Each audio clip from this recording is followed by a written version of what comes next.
In today's video, ladies and gentlemen, we're going to be having a conversation and discussion about if there's a possibility reprints might not in fact be coming. But before we jump into it, as always, we do weekly giveaways. All you have to do to enter is leave a like, comment down below, and subscribe to the YouTube channel.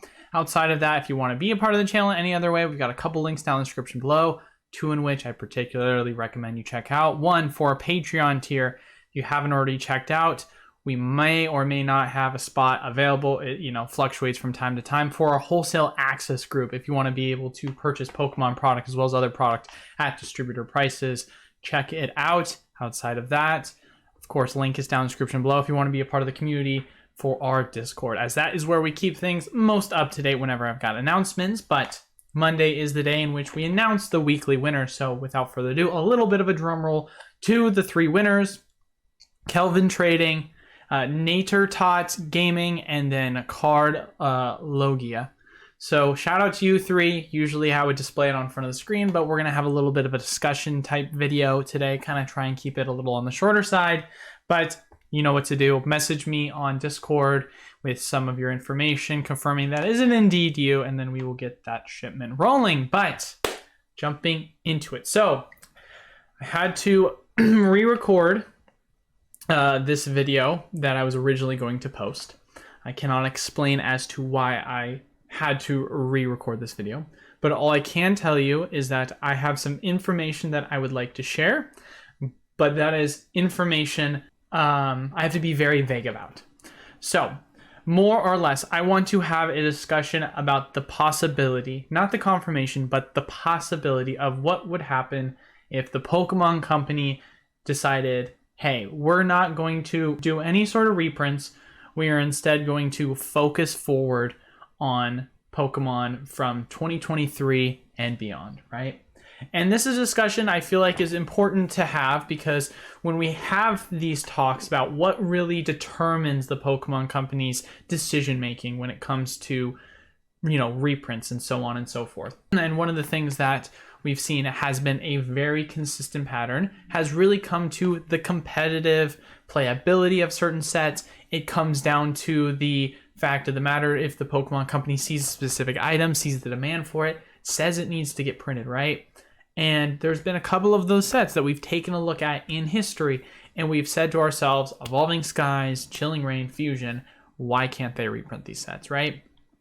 And I feel like the question is, why can't they not, is what the topic of this video is going to be. So, I know this might come off as a really weird video, but Sally, I can't explain as to why it's a really weird video, but hint. But I more or less just feel as if when it comes to looking at how the market has drastically shifted over the past year and a half, right?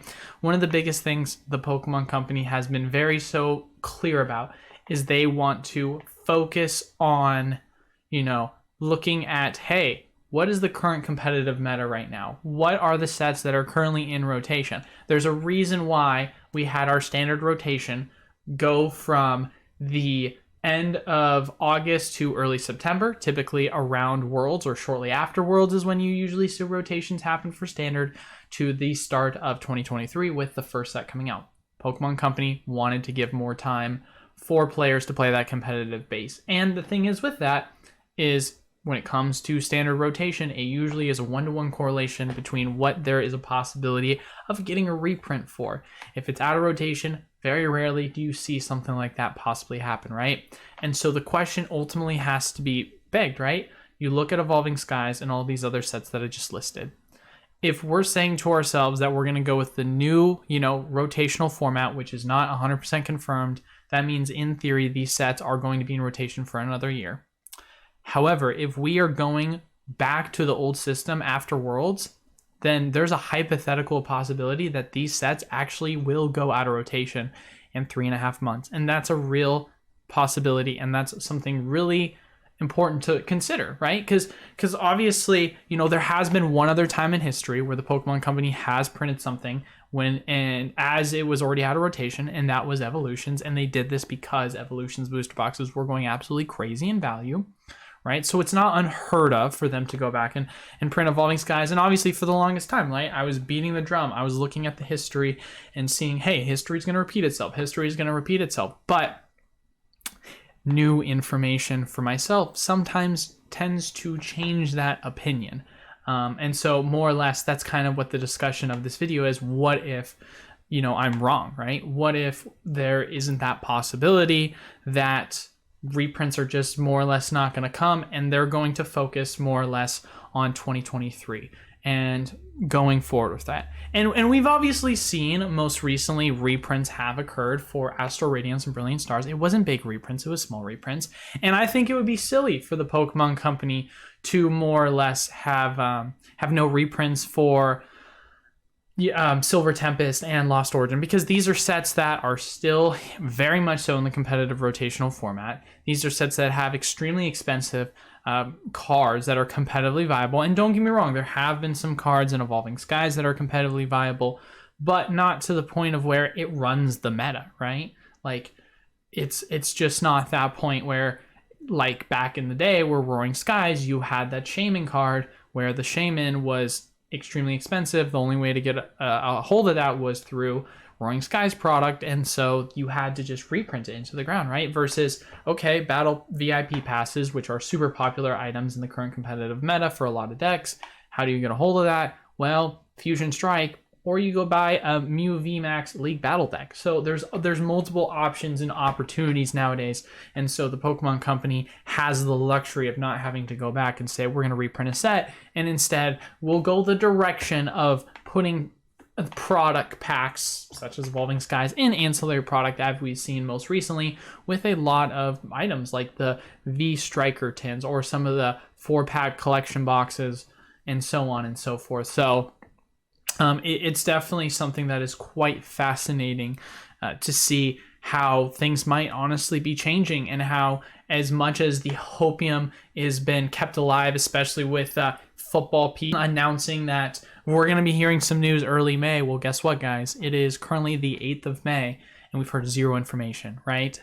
And although I am Mr., hopium, but I'm hopium because of what history has told me, right? I'm also a realist, and I know that once we get to that point of where, okay, guys, the reality is starting to kick in. And to be fair, there is 100% zero confirmation right now.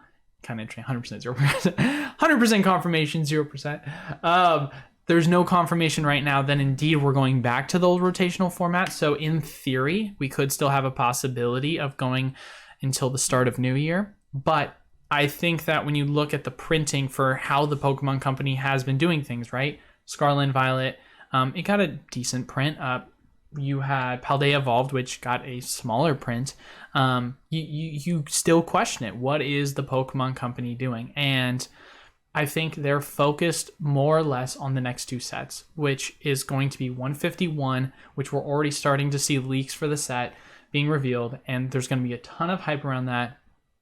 And it's going to be, I think it's Dark Obsidian or Obsidian something, which is going to be the Charizard set. And they're going to focus heavily on those two sets. They're going to look forward for those sets, and they're going to say, hey, if these items do indeed get, super duper high demand, then we can start printing that into the ground, kind of like we did with the Charizard Ultra Premium Collection. So that is something the Pokemon Company 100% has the possibility of doing. And if in the meantime you see Lost Origin booster boxes going up to 180, which is what they're leading up to right now, or Silver Tempest pushing 150, which is also what they're doing right now, then maybe we should consider going back. But the full head focus right now is trying to make that adjustment with new inflated prices, make sure that we have a smooth landing with that before we get too excited about some of the older product getting printed, because the prices are not going to reflect what the new market and current, just general MSRP is. So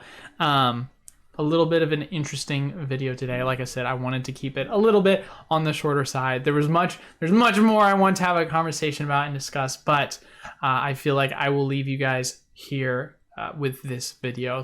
But hopefully you found this to be an informative video. Hopefully this is something to definitely think about, because as much as I would love the concept of reprints to happen, I would love the full-fledged confirmation that, hey, but it's gonna come, but it feels like at this point we're just constantly being led on by something that might not come to fruition.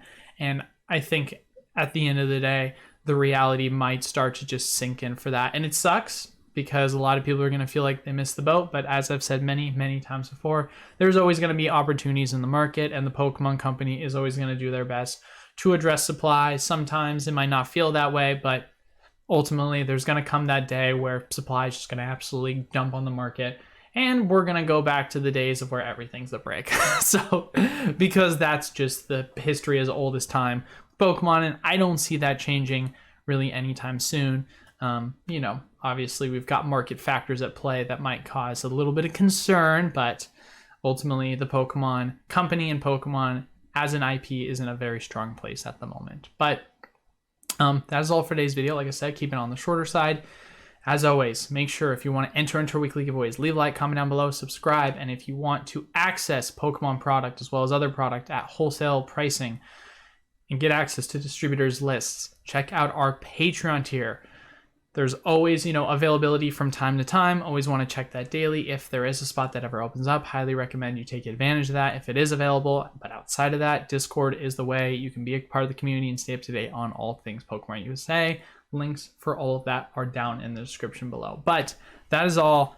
Thank you guys all so much for watching. Until then, I will see you all on Tuesday. Peace.